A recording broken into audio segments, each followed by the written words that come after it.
Aj učitelia sa niekedy potrebujú vzdelávať. Na minulotýždňovej regionálnej konferencii si preto vymenili novinky a moderné postupy z oblasti výučby.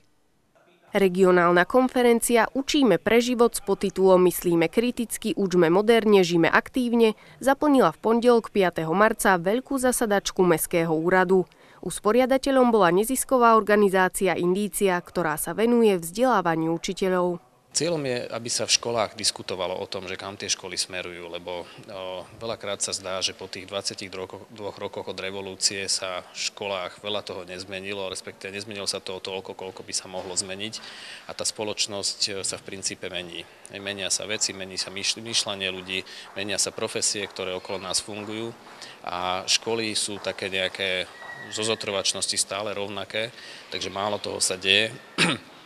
A práve my sa snažíme o to, aby sa učitelia vedenia škôl zamýšľali nad tým, že ktorým smerom ďalej pokračovať so školami, ktoré veci už menej učiť a ktorým sa viac venovať. Na konferencii sa pred učiteľov postavilo viacero rečníkov. Vo svojich prednáškach pedagógov informovali o novinkách vo vzdelávacích programoch, ale aj poučili a inšpirovali, ako by svoje hodiny mohli spraviť kvalitnejšie a pre žiakov zaujímavejšie. Zo štvorice prednášajúcich zaujali najmä dve mená. Pán Burian je taký dosť veľký ťahák vždy a samozrejme ako tak technicky pre učiteľov je zaujímavé aj to, keď príde pán námestník riaditeľky štátneho pedagogického ústavu porozprávať, takže to sú také dva také highlighty.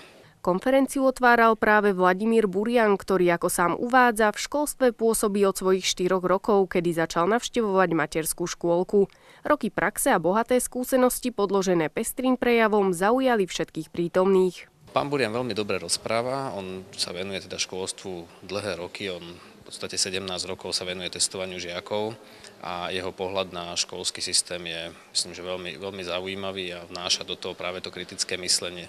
Okrem prednášok boli popoludní pripravené aj workshopy, burza nápadov a konferenciu zakončila panelová diskusia, kde si učitelia vymenili svoje poznatky a názory na to, ako zvýšiť kvalitu slovenského školstva.